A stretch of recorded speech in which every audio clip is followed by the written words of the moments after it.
Shalom, selamat pagi Bapak Ibu Saudara yang dikasihi Tuhan. Kita bisa berkumpul lagi di dalam rumah Tuhan. Dan kita akan menyiapkan hati kita untuk masuk dalam ibadah kita. Saya undang kita bangkit berdiri bersama. Dan kita akan menyerahkan ibadah kita pada pagi hari ini ke dalam tangan kasih karunia Tuhan. Mari kita tundukkan kepala, kita berdoa. Pertolongan kita dalam ibadah minggu yang kudus ini datang daripada Allah yang menciptakan langit bumi dengan segenap isinya.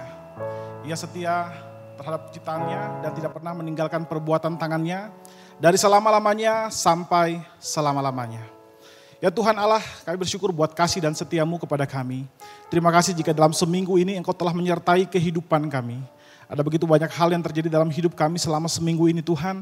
Tapi kami melihat bagaimana campur tangan-Mu nyata dalam kehidupan kami. Hingga sampai pagi hari ini Engkau masih menyertai kami, Engkau mengantarkan kami ke dalam rumah-Mu yang kudus untuk bersekutu dengan semua saudara seiman. Tuhan, kami ingin menyerahkan ibadah pagi ini ke dalam tangan-Mu Tuhan. Semua kami yang terlibat di dalam pelayanan, baik hamba-hamba Tuhan, pelayan Tuhan, semua kami menyerahkan hidup kami ke dalam tangan-Mu Tuhan. Pakai karunia kami sebagai alat bagi kemuliaan-Mu Tuhan. Dan juga semua sidang jemaat Tuhan yang hari ini hadir untuk menikmati kehadiran-Mu Tuhan. Engkau sirami batin kami dengan kehadiran-Mu Tuhan, sehingga kehadiran-Mu sungguh memuaskan hasrat kami akan Engkau Tuhan. Terima kasih Bapa, terima kasih Tuhan Yesus. Kami juga berdoa menyerahkan seluruh jemaat Tuhan yang mungkin masih dalam perjalanan menuju ke tempat ini. Engkau jagai, sertai dalam perjalanan Tuhan sampai ke tempat ini dengan selamat dan tanpa kekurangan sesuatu apapun. Dan biarlah kami boleh beribadah kepadamu dengan segenap hati kami. Terima kasih Tuhan, di dalam nama Tuhan Yesus Kristus kami berdoa. Amin. Amin. Shalom saudara, siap untuk memuji Tuhan lebih lagi, amin. Mari, pagi hari ini kita mau angkat suara kita. Kita mau tanggalkan beban kita karena kita tahu Dia Allah yang sanggup. Sanggup untuk memberikan kelegaan, sanggup untuk memberikan kedamaian dalam hati kita, amin. Go.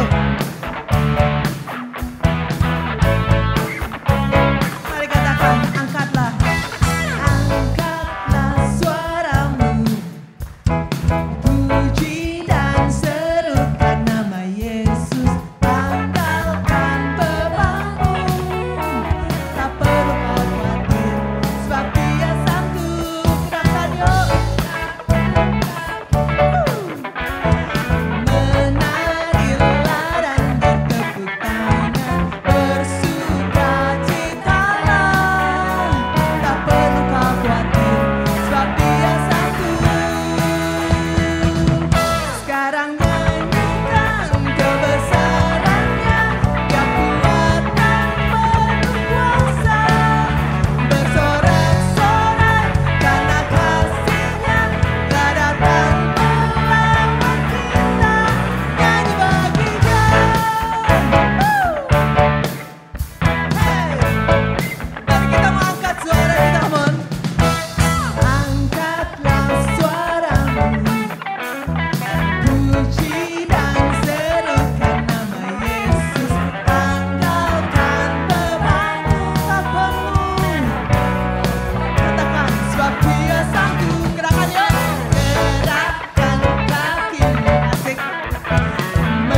amin saudara. Dialah yang layak untuk ditinggikan. Mari kita mau sama-sama katakan. Kau terbesar dan mulia, ajaib semua perbuatanmu. Kau terbesar dan mulia, biarlah semua memujimu.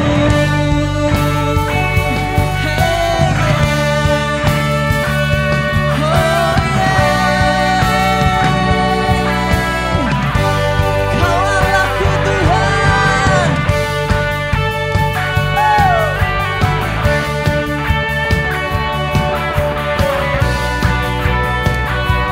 Mari katakan dengan segenap hati.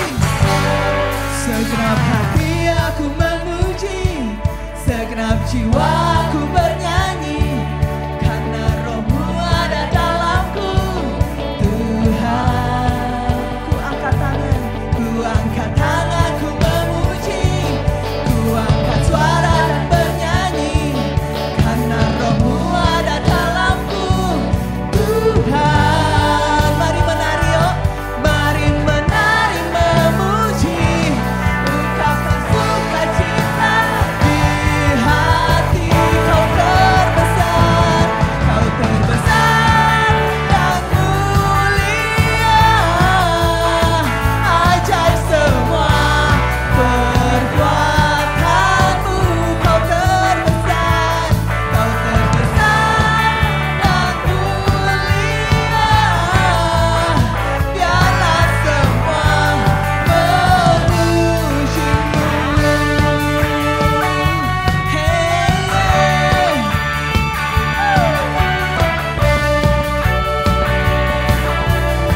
Dengan segenap hati aku memuji, segenap jiwaku bernyanyi, karena Roh-Mu ada dalamku. Tuhan, ku angkat tangan, ku memuji, amin. Karena Roh-Mu ada dalamku.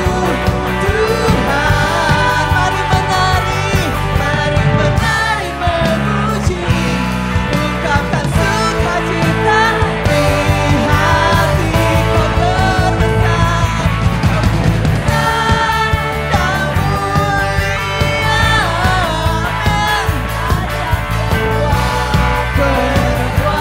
perbuatanmu. Kau terbesar dan mulia, biarlah semua memujimu. Kami mau memuji Engkau Tuhan selama-lamanya. Kami gak mau tinggalin Engkau Tuhan, karena Engkau Allah yang layak, amin. Mari katakan sama-sama, Kau terbesar. Kau terbesar dan mulia, ajaib semua perbuatanmu. Kau terbesar,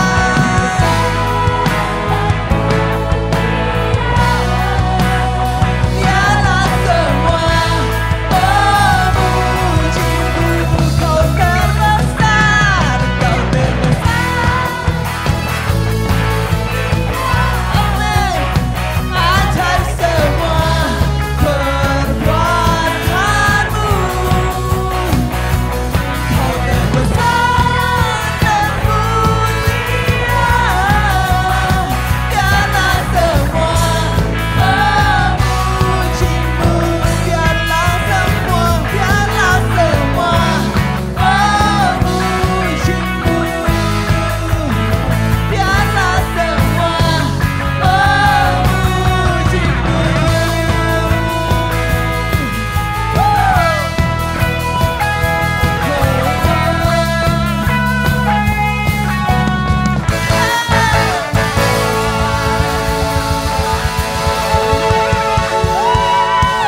luar biasa Tuhan, amin.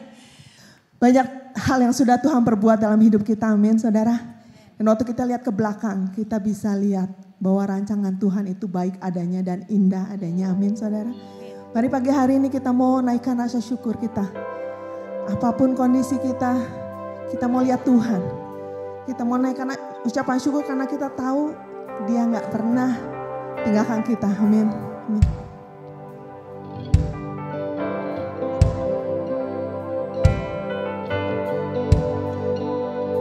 Mari katakan. Banyak yang kau perbuat di dalam hidupku, rancangan indahmu terjadi di hidupku.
Tuhan, terima kasih Tuhan. Sungguh kami mau belajar untuk tidak pernah berhenti untuk mengucap syukur Tuhan. Apapun yang ada di depan mata kami mau mengucap syukur Tuhan. Kami tahu kami punya Tuhan yang mempunyai rancangan indah dalam hidup kami Bapa. Terima kasih Tuhan. Kami sungguh rindu pujian penyembahan kami menyukakan hati-Mu Bapa. Kalau sebentar kami akan memberikan persembahan. Padahal mau ajar kami untuk kami bisa memberikan yang terbaik Tuhan. Karena Engkau sudah terlebih dahulu memberikan yang terbaik dalam hidup kami Bapa. Terima kasih Tuhan. Dalam nama Tuhan Yesus kami sudah berdoa mengucap syukur. Amin. Silakan duduk.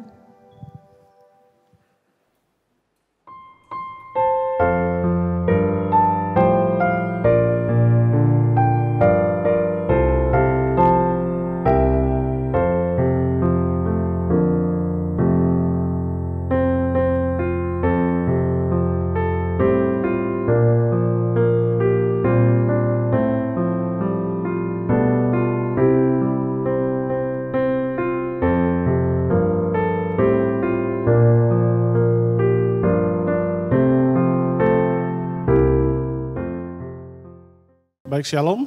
Selamat pagi Bapak Ibu Saudara yang dikasihi Tuhan. Kita tundukkan kepala, kita akan berdoa untuk firman Tuhan dan juga mengucap syukur buat kesempatan untuk memberikan persembahan kepada Tuhan. Mari kita tundukkan kepala, kita berdoa. Ya Tuhan Allah kami bersyukur buat ibadah pada minggu hari ini Tuhan Yesus. Kami bersyukur bahwa Engkau telah mengizinkan kami untuk menaikkan puji-pujian ke hadapan hadirat-Mu Tuhan.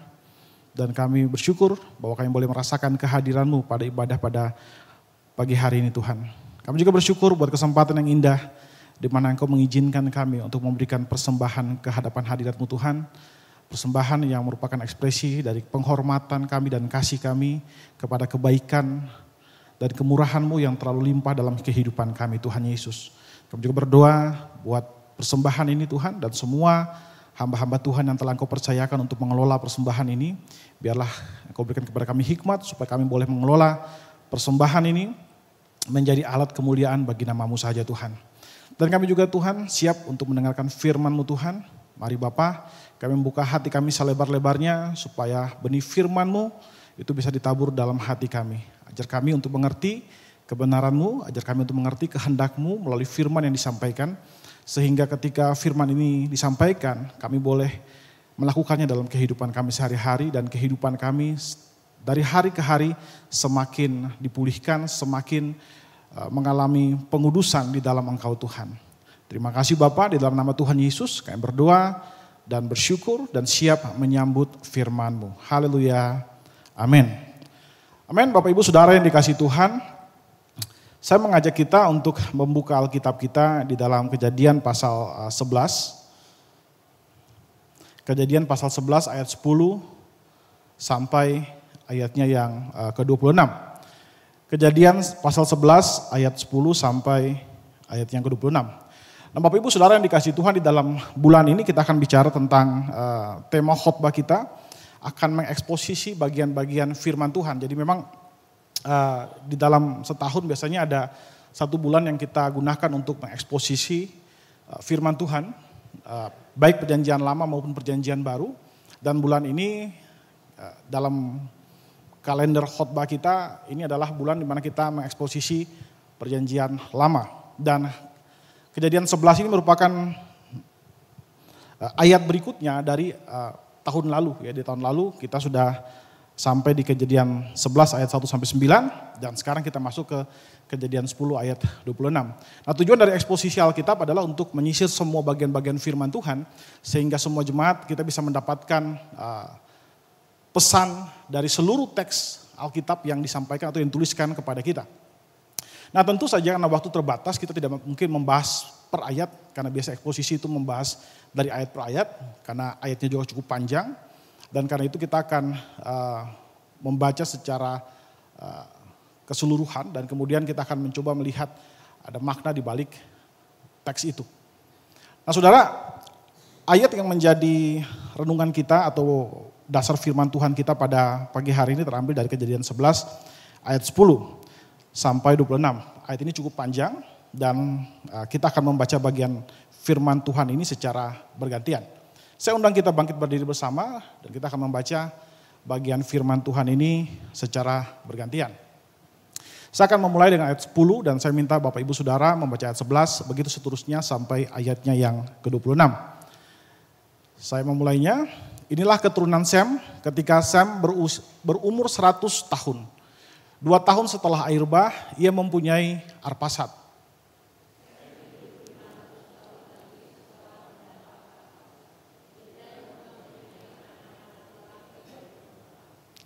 Setelah hidup 35 tahun, Arpasad mempunyai anak, Selah.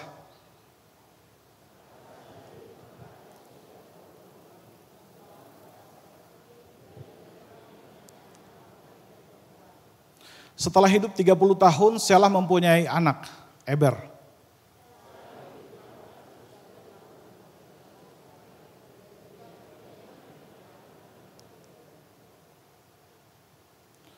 Setelah hidup 34 tahun, Eber mempunyai anak, Pelek.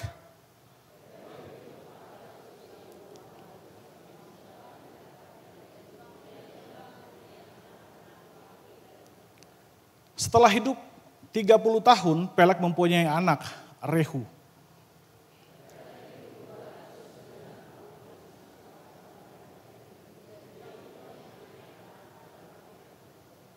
Setelah hidup 32 tahun, Rehu mempunyai anak, Seruk.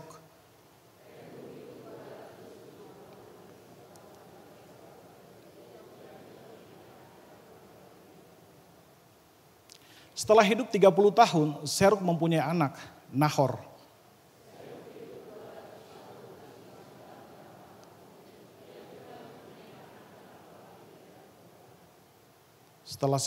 Setelah Nahor hidup 29 tahun, Nahor mempunyai anak, Terah.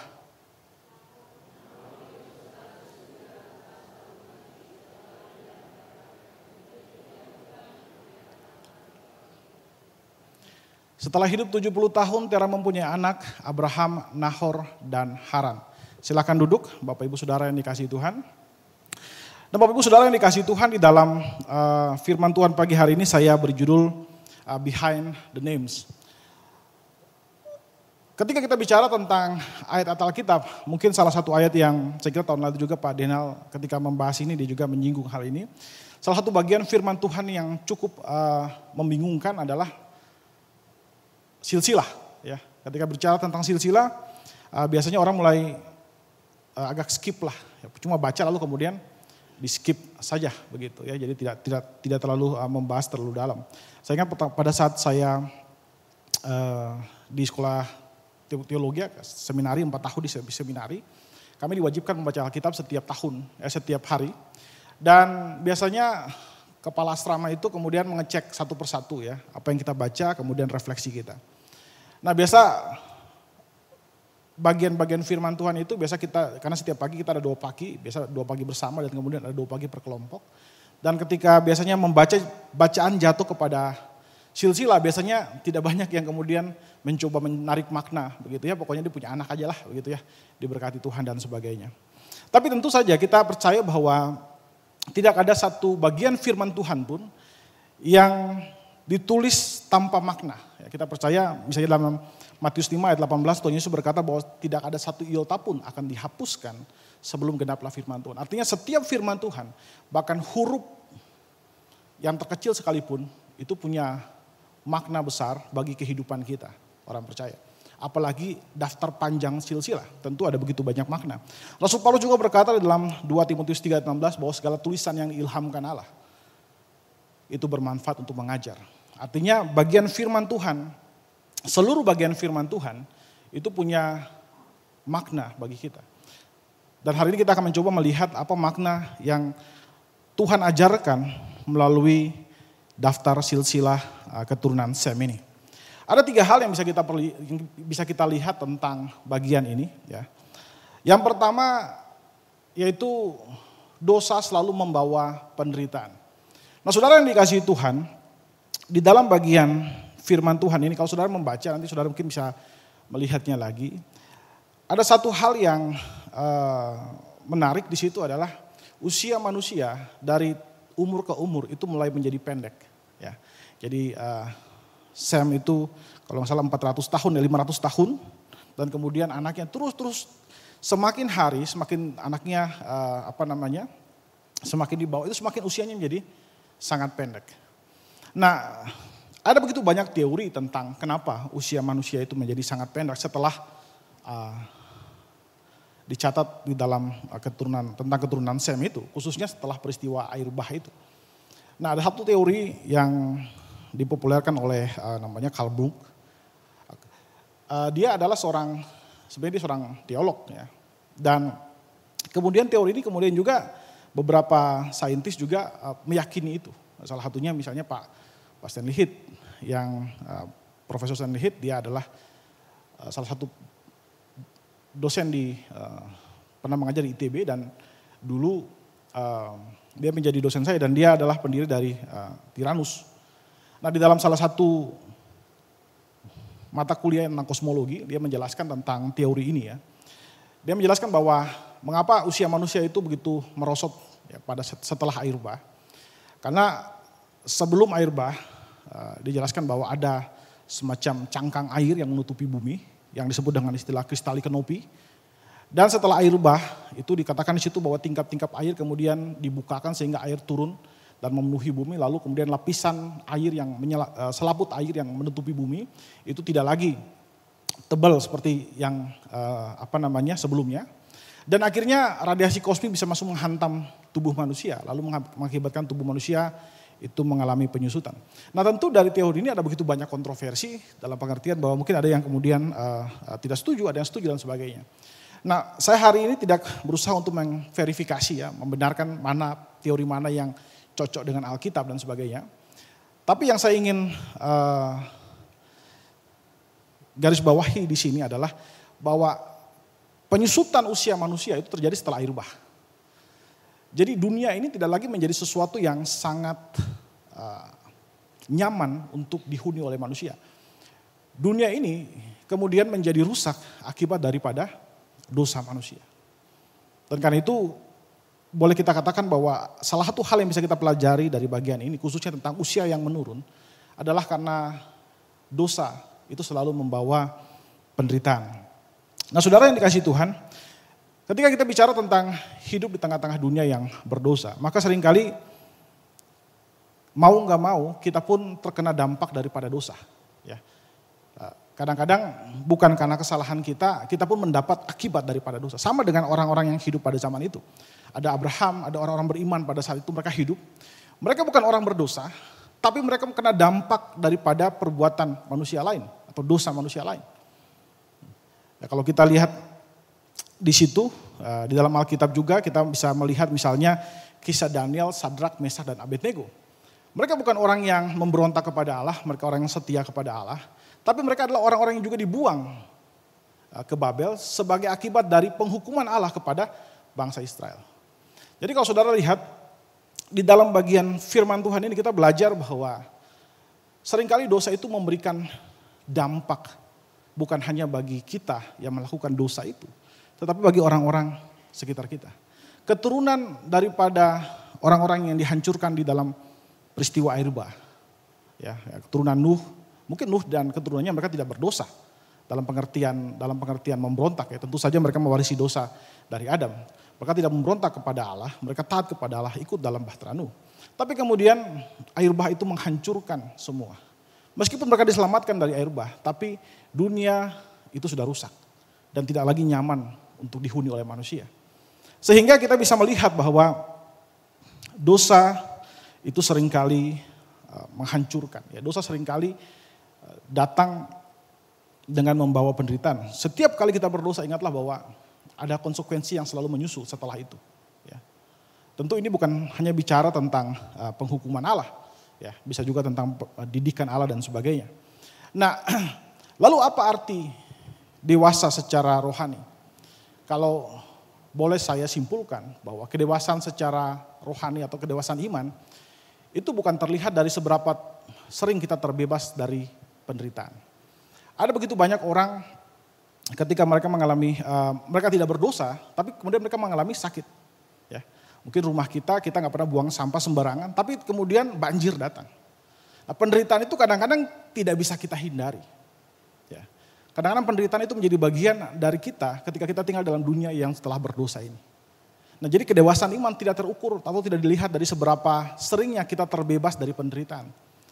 Tapi seerat apakah kita bergantung kepada Tuhan saat di dalam penderitaan. Saudara, ketika kita mengalami sakit atau mungkin saudara kita mengalami sakit, kita tentu tidak boleh terlalu buru-buru untuk bilang bahwa kamu dosa apa. Ya. Meskipun memang betul dosa seringkali membawa penderitaan. Tapi tidak berarti semua orang yang berdosa, semua orang yang menderita telah berdosa, telah melakukan dosa. Dan karena itu kita harus melihat bahwa meskipun kita seringkali mendapat dampak daripada penderitaan yang kita alami adalah dampak daripada dosa orang lain, tapi kita harus melihat bukan dari kacamata seberapa sering kita mengalami dosa, tapi seerat apa kita bergantung kepada Tuhan saat dalam penderitaan. Daniel, Sadrak, Mesah, dan Abednego, mereka mendapat bagian yang bukan hasil dari dosa mereka. Mereka dibuang bukan karena kesalahan mereka.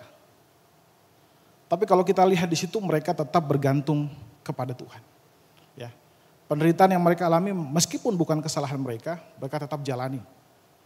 Dan setelah itu mereka bergantung kepada Tuhan. Mereka berdoa kepada Tuhan. Dan Tuhan akhirnya menjagai mereka dari segala penderitaan dan kesesakan yang mereka alami. Saudara, dosa seringkali memberikan dampak bukan hanya kepada kita, tapi juga kepada orang-orang yang kita kasihi. Kalau kita lihat atau kita baca dalam bagian ini, kita melihat bahwa dosa memberikan dampak kepada keturunan daripada orang-orang yang berdosa pada zaman Nuh itu. Dan dosa juga membuat kita seringkali akhirnya menjadi orang yang jahat kepada orang-orang yang seharusnya kita kasihi. Ya. Suami itu bisa saja dia bersikap kasar kepada istrinya karena ada dosa. Kemudian seorang istri bisa saja dia tidak menghormati suaminya karena ada dosa.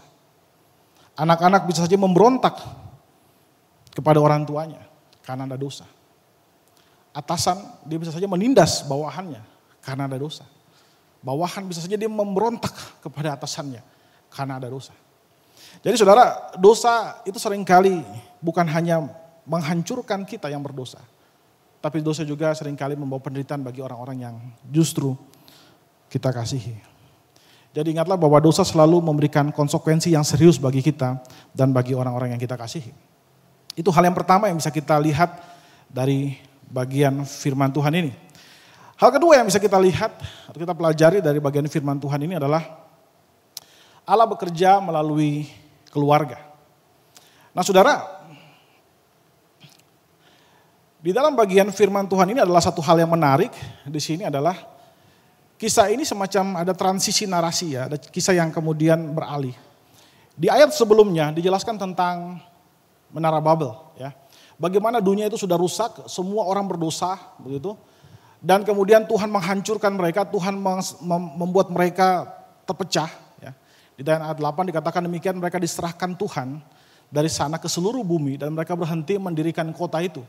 Itulah sebabnya kota itu disebut Babel karena disitulah dikacau balukan Tuhan, bahasa seluruh bumi dan dari situlah mereka diserahkan Tuhan ke seluruh bumi. Nah saudara, mungkin saudara ada yang ingat tapi beberapa mungkin juga ada yang lupa. Kenapa Menara Babel dianggap sebagai suatu pemberontakan terhadap Allah? Jadi ingat bahwa konteksnya Tuhan menghukum bangsa-bangsa atau hukum orang-orang sebelumnya itu dengan air bah. Air bah datang sebagai konsekuensi dari dosa manusia. Nah ketika manusia diselamatkan oleh air bah, ya keturunan daripada Nuh itu diselamatkan oleh air bah. Mereka sepertinya melakukan dosa yang sama seperti yang dilakukan pada zaman masa sebelum air bah itu. Karena ingat dosa itu dia merusak manusia itu ya, bukan hanya perbuatan tapi dia merusak manusia. Sehingga mereka melakukan dosa yang sama dan mereka takut akan konsekuensi daripada dosa itu adalah Tuhan akan menghukum lagi dengan air bah. Dan karena itulah mereka membuat menara yang dikatakan unjungnya sampai ke langit. Supaya apa? Supaya mereka mengantisipasi konsekuensi dari dosa mereka. Jadi kalau Tuhan nanti datang hukum mereka dengan air bah lagi, mereka bisa selamat. Jadi seolah mereka membuat bagaimana caranya, solusi tentang bagaimana caranya berdosa tapi aman. Menara Babel. Menara Babel itu adalah solusi untuk bisa tetap berdosa, tapi kemudian aman. Ya. Dan akhirnya Tuhan datang, Tuhan menghancurkan rencana mereka. Dikacau balaukan mereka, ya dikatakan diserahkan mereka, ya, Tuhan ke seluruh dunia. Nah setelah Tuhan menghancurkan itu, lalu ayat berikutnya dikatakan inilah keturunan Sem. Ya, ketika Sem berumur 100 tahun dan seterusnya.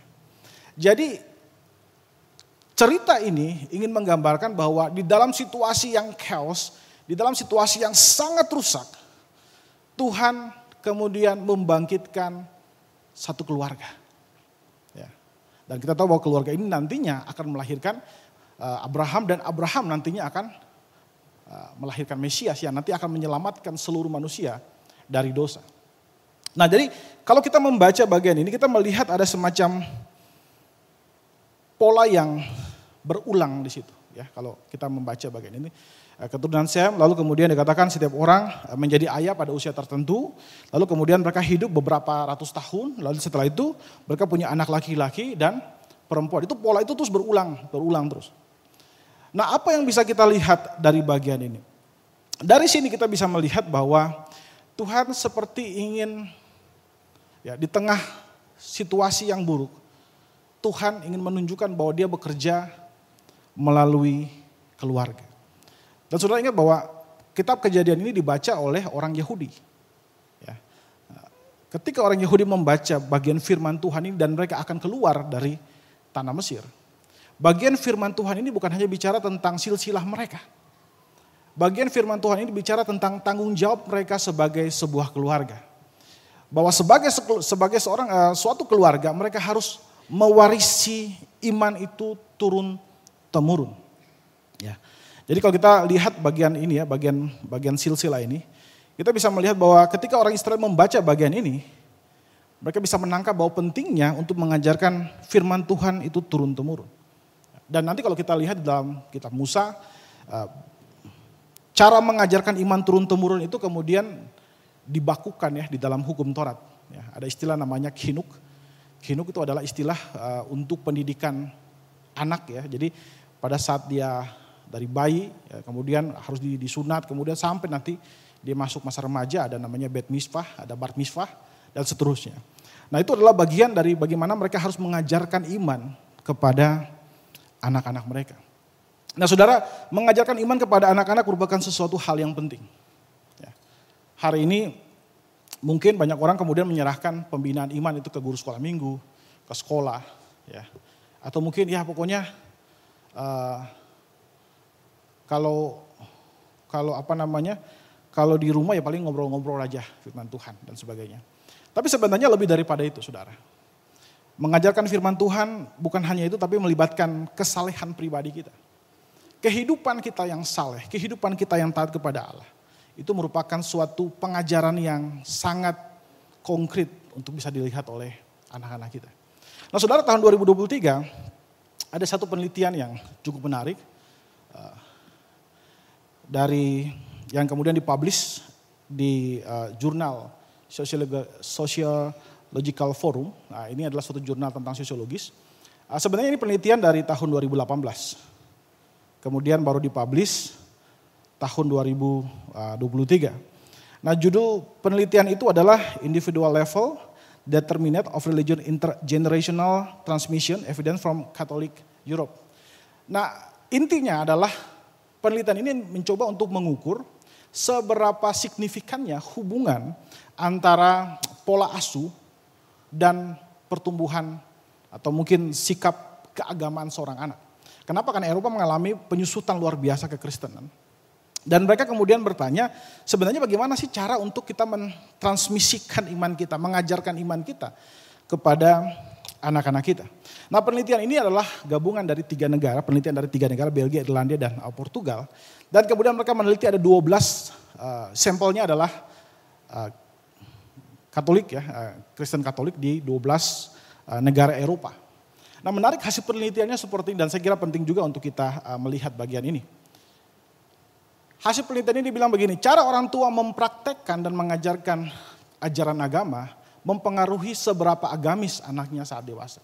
Jadi bagaimana kesalehan orang tua itu memberikan role model, jadi role model bagi menjadi suatu bentuk yang kemudian nanti ditiru oleh anaknya.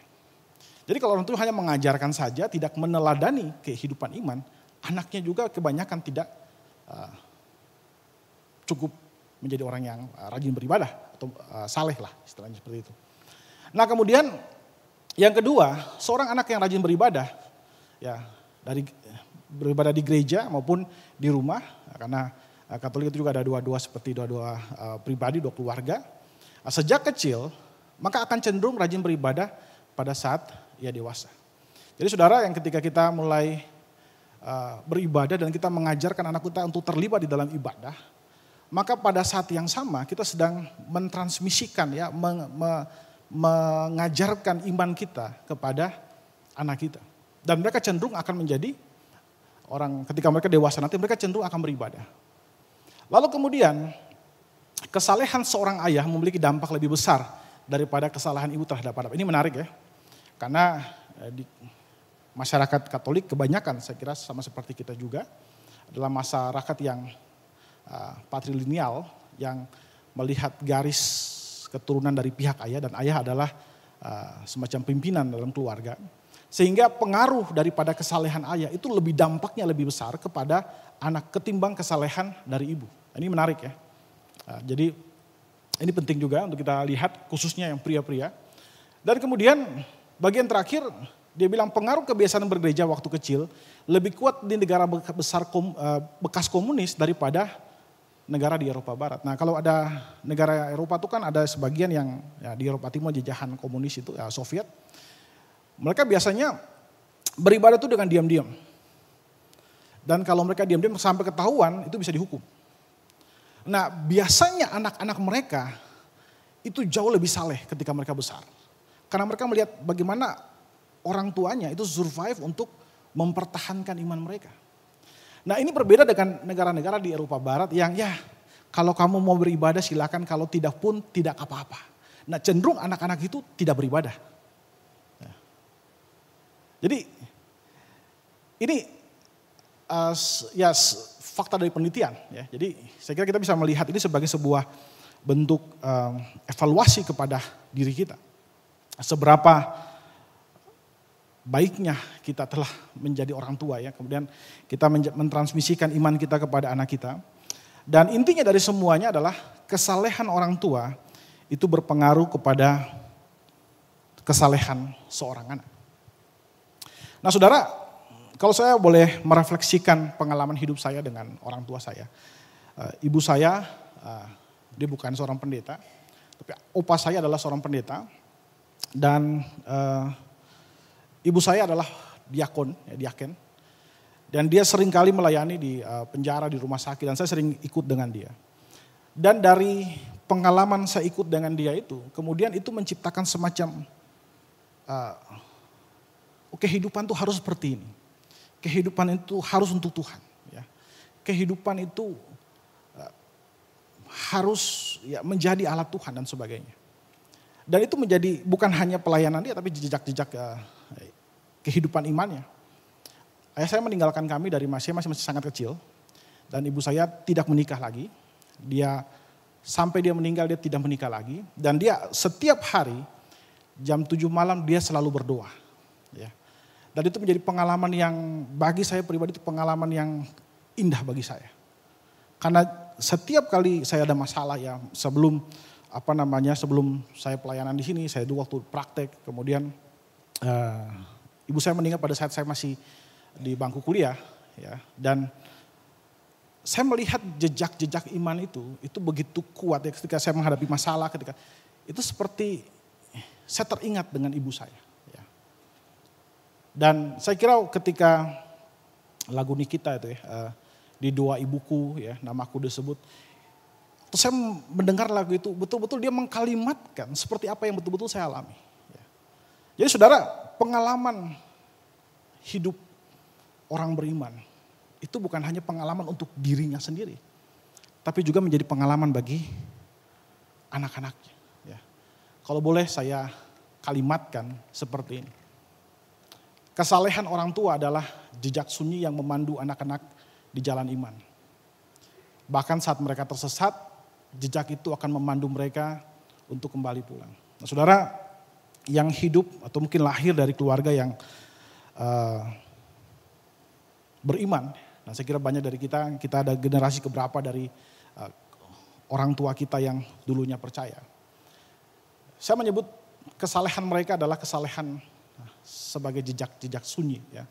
Kenapa sunyi? Karena kadang-kadang tidak spektakuler. Ya. Kadang-kadang tidak langsung terasa. Kesalehan mereka itu tidak langsung terasa. Tapi kesalehan mereka itu menggaung ya di batin kita. Dia membekas di batin kita. Saya tidak pernah ingat dengan detail kata-kata mama saya secara lengkap ya. Kalau dia kasih nasihat dan sebagainya macam. Tapi saya ingat setiap malam dia selalu berdoa. Dia masuk ke kamar, dia doa. Dan dia bisa mendoakan semua kami ya, termasuk saudara-saudaranya, ya, orang tuanya, termasuk ayah saya pun didoakan oleh dia ya. Dan itu menjadi pengalaman yang membekas dalam hidup saya tentang bagaimana seorang Kristen itu harus hidup, menjalani hidup di tengah-tengah dunia dengan penuh dengan penderitaan, tapi tetap beriman kepada Tuhan. Ya. Dan itu membekas dalam hati saya. Dan saya percaya bahwa kesalehan kita, ya, ketaatan kita kepada Tuhan, itu akan menjadi semacam role model ya, bagi anak-anak kita. Nah, pertanyaannya adalah, apakah kesalehan kita sudah cukup ya, untuk menjadi role model ya, bagi anak-anak kita? Ya, saya berharap kita masing-masing yang menjawab itu ya. Tentu itu suatu hal yang tidak sempurna, kita pun tidak sempurna. Tapi kita berdoa biarlah Tuhan menolong kita ya, supaya kita bisa hidup saleh di hadapan Tuhan. Dan pengalaman kita untuk mengikut Tuhan itu menjadi pengalaman yang nantinya juga dimiliki oleh anak-anak kita. Hidup di dalam Tuhan ya, bahkan ketika mungkin mereka tersesat, mereka akan ingat pengalaman-pengalaman hidup bersama kita. Dan jejak-jejak pengalaman itu akan memanggil mereka untuk pulang kembali ke jalan yang benar. Amin Bapak Ibu. Dan hal yang ketiga yang bisa kita lihat dari bagian firman Tuhan ini adalah Allah juga bekerja mengubah tradisi keluarga yang salah. Ya. Nah saudara, di dalam bagian firman Tuhan ini kita melihat meskipun kalau kita membaca urutan daripada kisah ini, penulis ingin menunjukkan bahwa di tengah-tengah dunia yang chaos, Tuhan ingin membangkitkan satu keluarga, satu garis keluarga yang nantinya akan menjadi garis mesianik ya. Yang nantinya akan menjadi ia akan melahirkan Abraham dan nanti Abraham itu akan menjadi role model bagi semua orang beriman. Ya. Tapi kalau kita lihat di sini, khususnya dalam Yosua 24 ayat 2, kita menemukan bahwa dari garis keturunan itu tidak semuanya orang juga betul-betul mereka adalah orang yang percaya. Ya, di dalam Yosua 24 ayat 2 dikatakan, berkatalah Yosua kepada seluruh bangsa itu, beginilah firman Tuhan, Allah Israel. Dahulu kala di seberang sungai Efrat, di situ diam nenek moyangmu, yakni Terah, ayah Abraham dan ayah Nahor. Mereka beribadah kepada Allah lain. Nah saudara, beberapa penafsir melihat bahwa bagian ini menunjukkan bahwa awalnya Abraham mungkin bukan orang percaya, tapi kemudian Tuhan panggil dia untuk menjadi orang percaya. Dan dari situlah imannya dia kemudian menjadi jejak-jejak iman bagi generasi setelahnya. Dan saudara kita lihat bahwa Abraham juga lahir dalam keluarga yang tidak sempurna. Meskipun memang Tuhan bekerja dalam keluarga mereka, menunjuk keluarga mereka untuk melahirkan Mesias, tapi mereka pun bukan orang yang sempurna. Ya. Terah, ya kalau terlihat di situ bahwa dia juga bukanlah orang yang sempurna. Dia menyembah Allah lain. Nah sebenarnya bukan hanya Terah, kalau kita lihat juga di situ ada juga di zaman mereka ada juga Ayub. Ya. Siapa Ayub? Ayub adalah keturunan Sem, tapi tidak dari garis Arpasad. Nah kalau kita lihat di dalam, bisa next, nah ini sorry.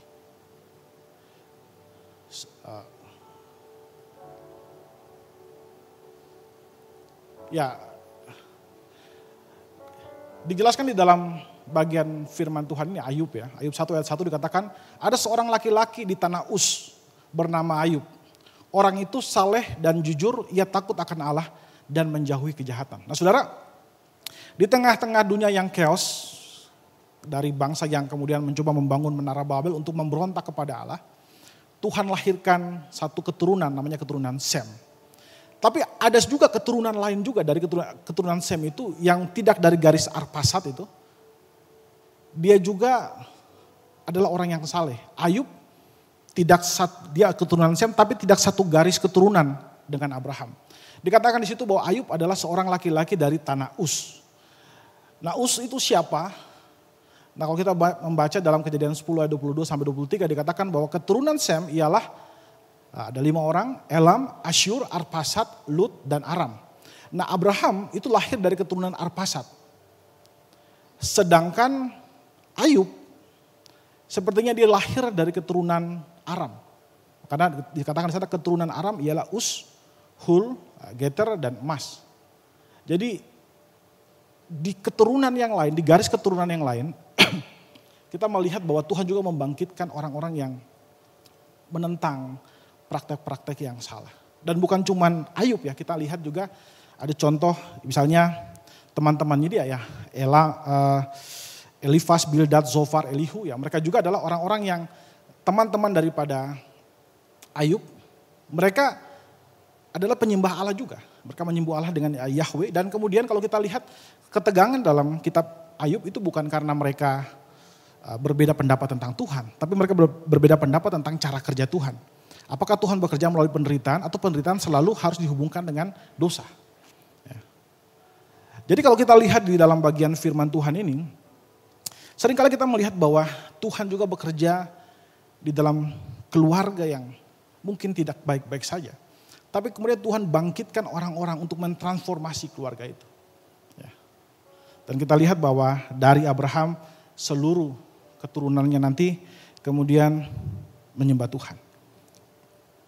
Nah saudara, dari bagian ini kita melihat bahwa meskipun keturunan Sem ini adalah keturunan yang diharapkan untuk menjaga iman, tapi mereka pun tidak pernah selalu berhasil, ya. Kadang-kadang mereka gagal.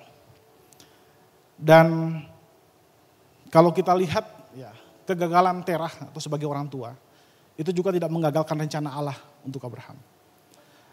Nah saudara, kita mungkin bertanya, sebenarnya apakah Tuhan selalu bekerja melalui keluarga yang baik-baik saja? Ya. Mungkin kalau kita lihat tadi kisah tadi ya, dari keluarga yang baik, teladan iman dan sebagainya. Mungkin antara saudara ada yang saya bukan dari keluarga yang baik-baik saja. Orang tua saya bukan orang yang takut Tuhan. Ya. Tapi apakah Tuhan mampu untuk membangkitkan saya dari keluarga seperti itu? Jawabannya iya, ada harapan. Dan Tuhan berkata, dan banyak contoh di Alkitab, Tuhan membangkitkan orang-orang dari lingkungan yang berdosa. Tuhan bangkitkan orang-orang yang benar. Dan ini menjadi sebuah harapan yang baik bagi kita. Ya, di tengah situasi apapun yang kita alami, ya, di tengah lingkungan apapun yang kita alami, Tuhan bisa membangkitkan kita. Membangkitkan orang-orang yang benar untuk kemudian berbuat hal yang baik. Ya. Saya mengakhiri bagian ini dengan kesaksian dari seorang teman saya. Jadi tahun 2014, saya sempat dapat kesempatan untuk belajar di Malang ya. 2 minggu di Malang saya tinggal dengan Pak Bambang Nursena, itu tentang Kristen Syria. Dan di sana saya ketemu dengan seorang teman. Teman saya ini adalah misionaris ya, dia seorang misionaris. Dia orang Timur, kemudian dia menginjil biasa di Jawa Timur dan daerah Jawa. Lalu kemudian satu ketika dia menginjil, pada saat saya ketemu dia sudah ada di Padang ya, menginjil di Padang. Dan pada saat event itu dia datang ke Malang untuk kemudian kita kumpul di sana. Dan minggu kedua setelah kita ikut kelas itu, teman saya ini kemudian didatangi oleh seorang temannya gitu. Lalu dia cerita tentang pengalaman hidupnya. Teman saya ini cukup kaget ketika ketemu dia, ya. Lalu dia cerita, tahu nggak siapa ini? Ya. Saya nggak tahu siapa. Lalu dia jelaskan, ini orang, gara-gara dia akhirnya saya ke Sumatera. Ya, kenapa? Ya, lalu dijelaskan. Nah dulu teman saya ini adalah penginjil ya, dia penginjil jalanan begitu, jauh jalan terus nginjil gitu. Dan dia bertemu dengan Satpam SPBU ya. Ini orang Madura. Jadi dia nginjilin ya. Dan orang ini pokoknya selalu menunjukkan perlawanan gitu ya. Selalu apa ya, kalau ngomong Injil dia selalu enggak. Ya. Terakhir teman saya ini diajar carok. Ya. Kamu kalau masih ini carok ya, tahu carok itu duel pakai celurit gitu ya. Ala maskulinitas Madura gitu ya. Mau itu ayo kita carok. Teman saya ini kemudian takut dan kemudian dia kabur ke Padang. Dan waktu teman saya ini ketemu dia, sempat kaget pikirnya mau diajak carok lagi. Itu kan sudah berapa tahun yang lalu gitu kan. Ternyata pesan Injil yang disampaikan oleh teman saya, itu nanti juga dia ketemu juga dengan para penginjil-penginjil lain. Dan kemudian Satpam ini dia menjadi ditransformasi gitu. Dia berubah hidupnya. Dia menerima Tuhan. Lalu ada semacam sesuatu yang berbeda dalam hidupnya. Dia sudah menikah, punya anak 3. Dan waktu dia menjadi Kristen, keluarganya semua menentang. Ya, istrinya juga menentang. Dan pada saat itu istrinya juga ada. Lalu istrinya kasih kesaksian. Oh dulu suami saya, wah pokoknya gak bisa diurus lah. Ya. Udahlah pokoknya pergi berbulan-bulan baru balik. Tapi setelah kenal Tuhan, hidupnya berubah. Dia seperti punya tujuan dalam hidup. Ya. Dan akhirnya dia terlibat dalam pelayanan misi juga. Dan saudara, dari kisah itu, ya, saya sempat tanya ke teman saya, kamu nyangka enggak? Wah enggak nyangka. Ya, enggak nyangka. Model kayak gini udah banyak sebenarnya, enggak nyangka saya. Tapi saya lihat betul-betul hidupnya berubah. Teman saya bilang, dulu matanya tuh kayak semacam menyimpan kemarahan gitu. Ada semacam kebencian, entah kepada siapa. Tapi setiap kali saya ngomong, dan dia selalu minum ya, setiap baru pagi-pagi udah mabuk dan segala macam. Tapi ketika kehidupannya ditransformasi, ya keluarganya pun ditransformasi, anak-anaknya pun, ya. Dan pada saat itu dia masih tinggal di Trowulan di Jawa Timur, dan dia datang ke Malang hanya untuk ketemu dengan orang yang pernah memberitakan Injil kepada dia. Nah saudara, dari kisah ini saya ingin mengajak kita untuk melihat bahwa Tuhan bekerja dengan caranya yang ajaib. Di tengah situasi-situasi yang tampaknya mustahil untuk Tuhan bangkitkan. Sama dengan keluarga Sem, ada Terah yang tidak menyembah Allah. Tapi Tuhan bangkitkan Abraham. Untuk kemudian dari Abraham itu dia menjadi kesaksian bagi bangsa-bangsa. Bahkan hari ini kita ada di sini. Dari latar belakang suku apapun kita. Kita ada, kalau kita mau jujur ini pun karena Abraham keluar dari tradisi yang jahat itu. Tradisi yang tidak menyembah Allah kepada menyembah Allah. Dan kemudian itu diwariskan kepada keturunannya. Dan kemudian Kristus lahir. Dan kemudian Injil itu menyebar. Dan hari ini kita berkumpul di sini. Salah satunya adalah karena Abraham. Jadi ada 3 pesan menarik yang bisa kita lihat pagi hari ini dari kisah ini. Yang pertama, kita melihat bahwa dosa selalu membawa penderitaan. Yang kedua, Allah bekerja melalui keluarga. Jadi jangan remehkan kehidupan kita di dalam keluarga. Itu adalah suatu jejak-jejak iman yang akan membantu anak-anak kita atau orang-orang yang kita kasihi. Dan yang ketiga kita melihat bahwa Allah juga bekerja untuk mengubah keluarga. Jadi kadang-kadang Tuhan membangkitkan orang-orang tertentu untuk mengubah keluarga, mengubah lingkungannya. Dari kondisi yang tidak mungkin menjadi kondisi yang sangat mungkin. Demikian firman Tuhan, mari kita tundukkan kepala, kita berdoa. Ya Tuhan Allah kami bersyukur buat kasih dan setiamu kepada kami. Terima kasih jika firman Tuhan hari ini mengingatkan kami tentang kasih-Mu dalam hidup kami Tuhan. Bagaimana dosa yang telah merusak seluruh manusia, Engkau kemudian membangkitkan satu keluarga, yaitu keluarga Sem yang nantinya akan melahirkan Abraham. Ada begitu banyak kegagalan dalam garis keturunan ini Tuhan Yesus, tapi kami melihat tangan-Mu selalu siap untuk memulihkan keluarga yang rusak. Kami juga berdoa buat setiap kami Tuhan. Melalui pelajaran atau mungkin firman Tuhan pada pagi hari ini kami belajar bahwa kehidupan iman kami itu juga bukan hanya mendatangkan berkat bagi kami, tapi juga mendatangkan berkat bagi orang-orang sekitar kami. Karena itu pakai hidup kami sebagai jejak-jejak iman untuk membantu anak-anak kami, keluarga kami untuk datang kepada Engkau Tuhan Yesus. Untuk tetap ada di jalan iman yang kami lewati. Dan kami juga berdoa Tuhan bagi kami semua yang mungkin kami lahir dalam keluarga yang tidak mengenal akan Tuhan. Keluarga yang tidak kondusif untuk iman itu bertumbuh. Tapi kami melihat bahwa campur tangan-Mu nyata.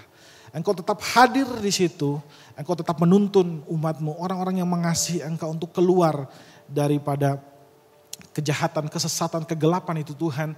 Dan Engkau membantu kami untuk menemukan akan Engkau Tuhan. Sehingga kami boleh hidup bersekutu dengan Engkau, membangun suatu generasi yang takut akan Engkau. Terima kasih Bapak, terima kasih Tuhan Yesus. Di dalam nama Tuhan Yesus kami bersyukur untuk firman-Mu. Haleluya, amin.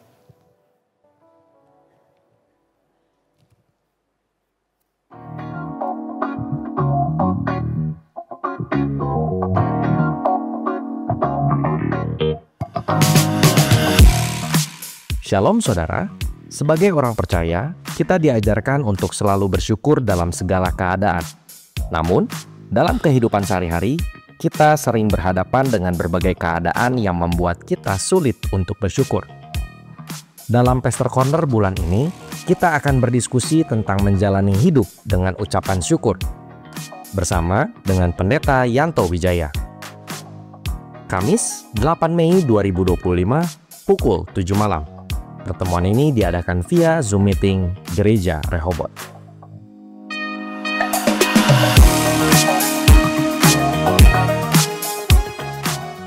Shalom, saudara, mari berpartisipasi dalam doa rantai Gereja Rehoboth yang akan dimulai pada Kamis, tanggal 29 Mei, pukul 12, dan selesai hari Minggu, tanggal 8 Juni, pukul 12. Saudara bisa mulai mendaftarkan diri dari sekarang melalui dua cara. Secara manual, lewat kertas yang dibagikan dan dikembalikan setelah ibadah, dan secara online melalui website yang akan saudara dapatkan lewat grup ibadah. Pendaftaran doa rantai ditutup pada tanggal 18 Mei 2025. Mari satukan hati bersama dan berdoa kepada Tuhan. Tuhan Yesus memberkati.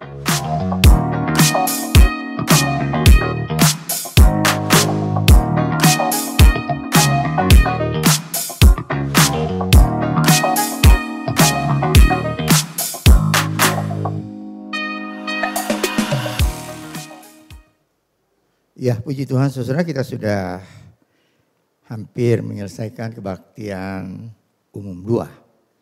Sebelum kita berdoa untuk menutup kebaktian ini, ada pengumuman bagi saudara pertama, yaitu doa rantai. Satu berkat besar buat kita semua, kita dapat berdoa bersama-sama di dalam doa rantai ini. Yang dimulai tanggal 29 Mei, yaitu hari kenaikan Tuhan ke surga. Dan selesai tanggal 10 Juni, tanggal 8 Juni, yaitu hari pencurahan Roh Kudus, 10 Mei. 10 hari maksudnya, 29 Mei sehingga 8 Juni. Kalau saudara sudah mengisi kertas yang sudah diberikan pada saudara bisa kembalikan ke ada meja di depan pos satpam. Baik. Kedua, berkat besar juga pada saudara yang tidak lupa memberikan dana diakonia. Meskipun bulan kemarin karena kesibukan hari-hari raya penting, sehingga itu lupa diumumkan. Tetapi puji Tuhan, ada beberapa saudara memberikan dana diakonia. Terima kasih, pasti Tuhan memberkati saudara dengan berlimpah. Ketiga, ada acara kebersamaan KU2. Acara kebersamaan kebaktian umum 2. Itu akan diadakan tanggal 18 Mei. Jadi bukan minggu depan, tetapi 2 minggu depan. Minggu depan itu tanggal 11 Minggu depannya lagi tanggal 18. Setelah KU2 akan diadakan perjamuan kasih. Biasanya di gedung F. Ya.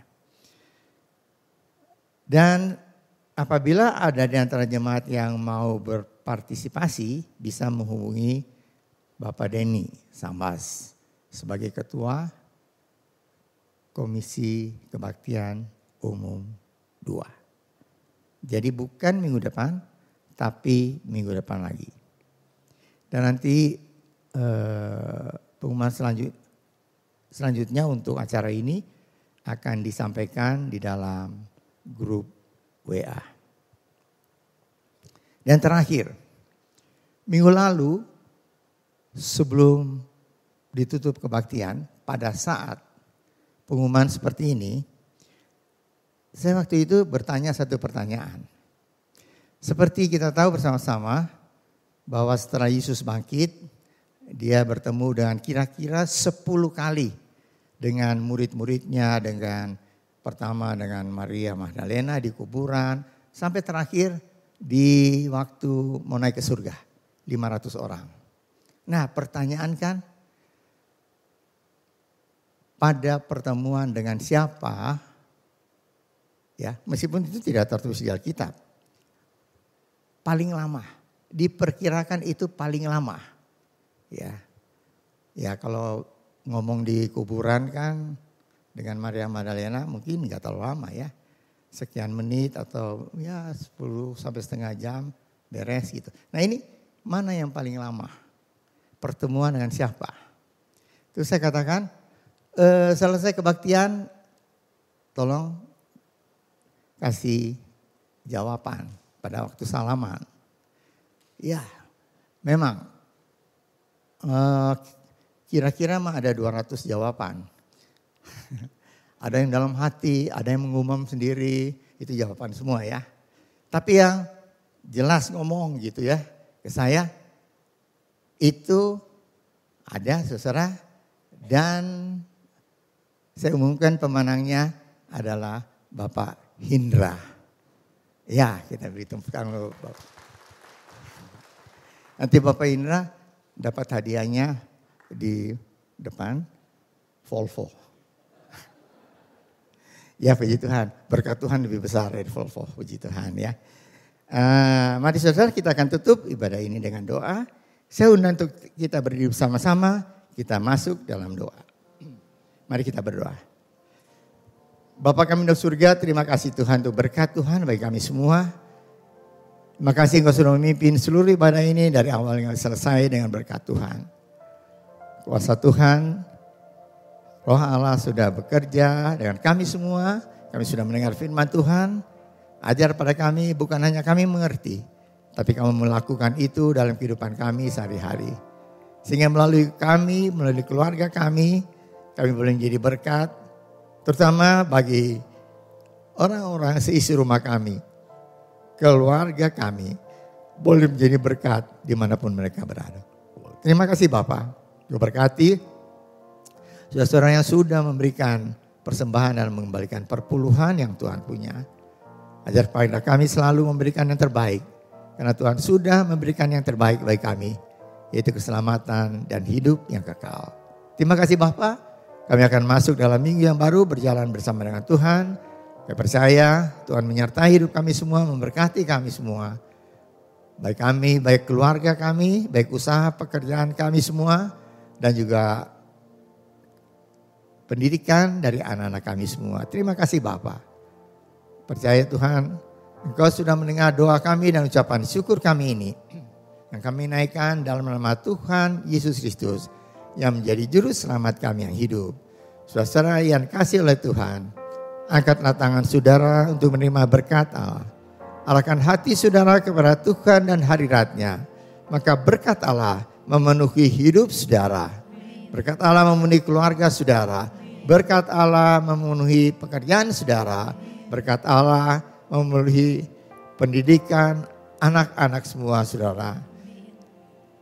Dan akhirnya kiranya berkat dari Allah Bapa, kasih karunia dan damai sejahtera dari Tuhan Yesus Kristus dan persekutuan Allah Roh Kudus menyertai saudara sekalian mulai hari ini sehingga Maranatha, Tuhan Yesus datang kembali. Amin.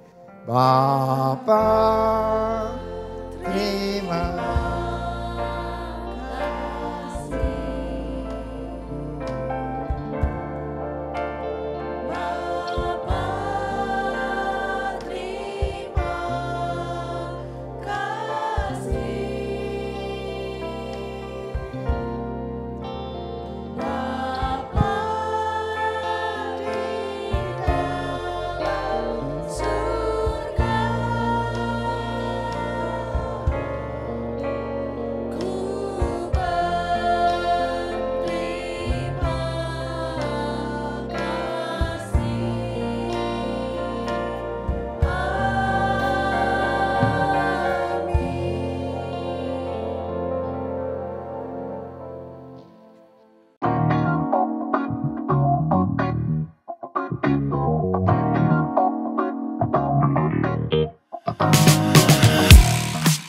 Shalom saudara, sebagai orang percaya, kita diajarkan untuk selalu bersyukur dalam segala keadaan.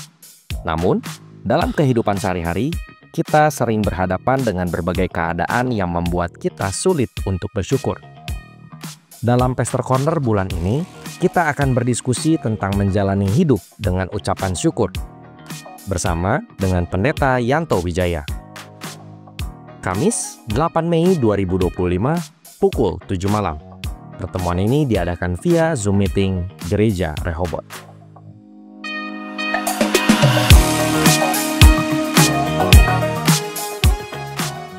Shalom, saudara, mari berpartisipasi dalam doa rantai Gereja Rehoboth yang akan dimulai pada Kamis, tanggal 29 Mei, pukul 12, dan selesai hari Minggu, tanggal 8 Juni, pukul 12.